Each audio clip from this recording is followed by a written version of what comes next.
Hey guys, and welcome to my next video. Today we're going to do a bit of a different video with young guns. So basically I found all the best young players and then put them into this and send the whole season as them. You'll see how they got on in a minute. But Alvin Lafont looked to be the main goalkeeper, or certainly he was in the Prem. He's played 33 times with an average rating of 6.5, which is not great. Donnarumma played 12 times and had a rating of 6, which could be a lot better. Hector Bellerin played 40. No, in fact, Donnarumma went up to, and mainly in the keeper stats. Hector Bellerin played 45 games, scored 2 goals, got an assist, and got an average rating of 6.5. But his sprint speed is now at 97, his acceleration is 95. He's a really good player by the end of the first season, and that's without any training. You've got to bear that in mind. Jonathan Tah didn't look to play a lot, but he looked like he'd done alright when he did play. So he played 12 games, rated a 6.4, which could be a bit better. He didn't go up a lot either, which is pretty disappointing. Zuma only went up 1, played 24 times. Nothing there really stands out apart from his ball control, which went up 6. Christensen played 26 times, so them two looked to be the main partnership. And Christensen had ball control go up 4. Jimenez also played 32 times and scored. Got a rating of 6.6. So he's looking like a really good centre half. His jumping is now 96. Nicholas Sewell played 18 times. Got a rating of 6.4. He did alright, looks like. His short passing went up by 4.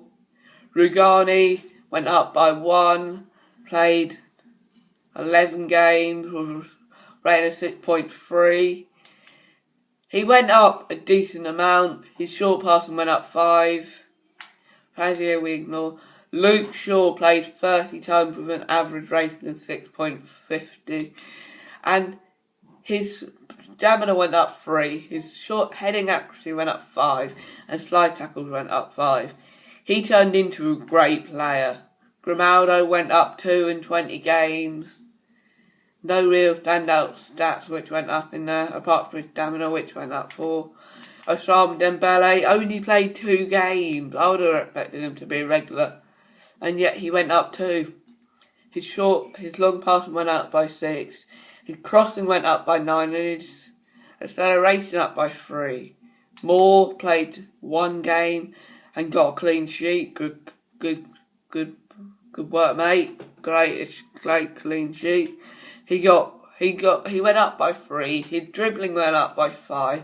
His stamina went up by 3, and his crossing went up by 5. That is really good. Martins went up by 2. His sprint speed and acceleration are now at 95 and 94. His crossing went up by 4. Sane, very unhappy, only played 1 game. His crossing went up by 5. His short passing went up by 9.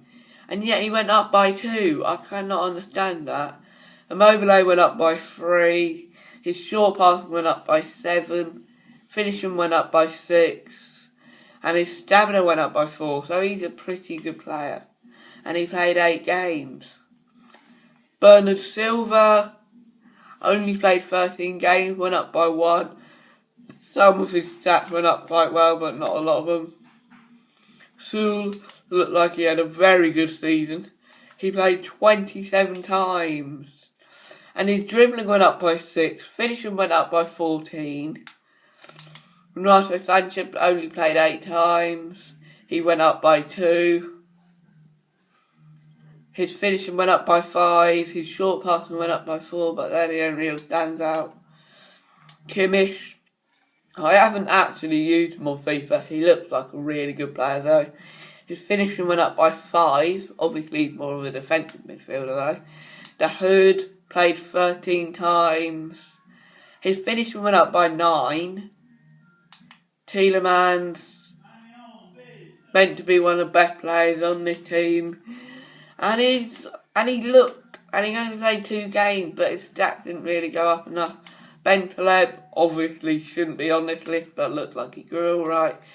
Sterling, one of the only English players on this list, which is pretty appalling. But he went up by 2, and he didn't play a lot. Martial played a lot because he went up by 2, and he played 33 games, scored 8 goals, and got a 6.7 rating. None of his stats really went up that much, apart from his dribbling, which went up by 5. We ignore him. Charlie Masonda, I think he left Chelsea in the end. His long passing, crossing and finishing all went up by 4. That's pretty good. Leon Bailey went up by 2. I found out about him in MGH career mode last year. His Portsmouth one, he turned out pretty good. I don't care about him. Julian Brandt went up by 2.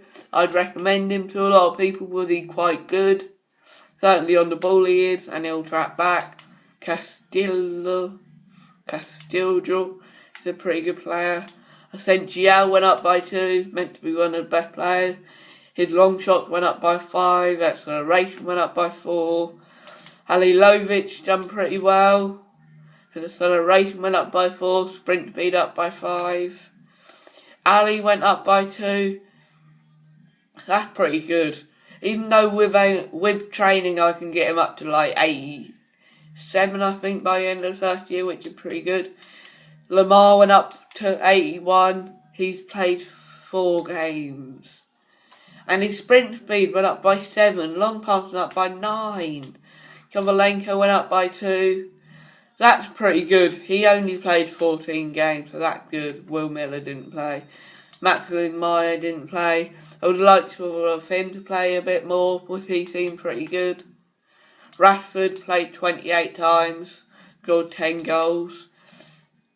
His dribbling went up by 5. His volley went up by 6. They're the only real standout. Iheanacho didn't play. His long shot went up by 11. Think about it, he went up by 3 when he never played for us. So if you play him week in, week out, he could go up by like 6 or 7 by the end of the year. Gabriel, obviously you can't sign him first year, but he had pretty good stats, it looks like. And none of them really went up, but they all grew, but none of them went up a high amount. Dolberg didn't play. His most increase was ball control and long shot went up by 4. Sanabria went up by 3. Had 15 games. His acceleration went up by 5. Finishing went up by 4. Long passing up by 5. Volleys up by 5.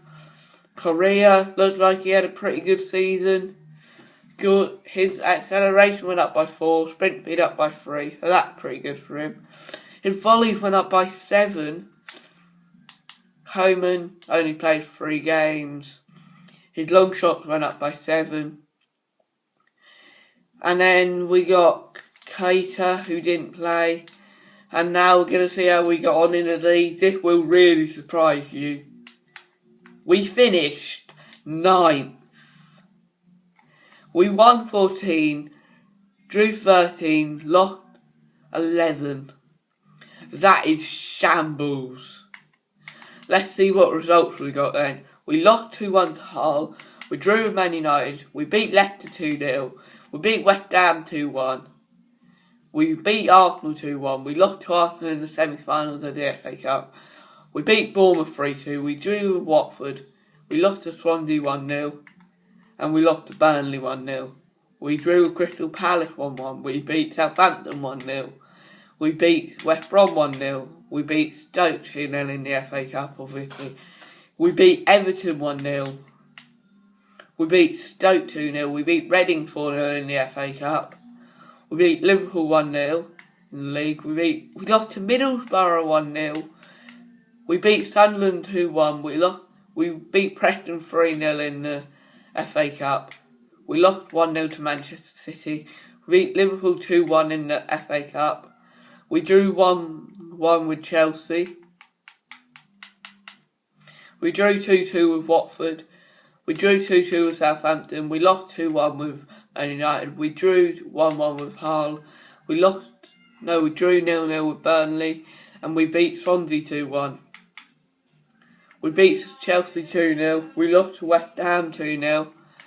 And we lost to Arsenal 3-1. We drew to Bournemouth 2-2. We lost to Leicester 2-0. We got knocked out of the EFL Cup by West Ham 2-0. We drew 1-1 with West Brom. We drew 2-2 with Man City. We beat Sunderland 2-0. We beat Carsley 4-0. We drew 1-1 with Middlesbrough. We lost 2-0 to Stoke. We beat Port Vale 2-0 in the EFL Cup. We lost to Liverpool 2-1. We beat Crystal Palace 1-0. And we drew with Everton. But now we're going to look at our top scorers and who our top performers were. Stuff like that. Goals-wise, Rashford was our top scorer, with Martinez coming second. Most appearances, Bellerin played every single game. Assists-wise, Martial, no one really chipped in with that many assists. Yellow cards, Bellerin got 6 of them. Jimenez got 6. Red cards, we got none. Our highest rating was Charlie Masonda with 7.8. with 78, and Keita with 77 was second. Them two only played 1 game. So that's going to wrap up this video. You'll probably see another career mode video before the end of the day. Thank you for watching.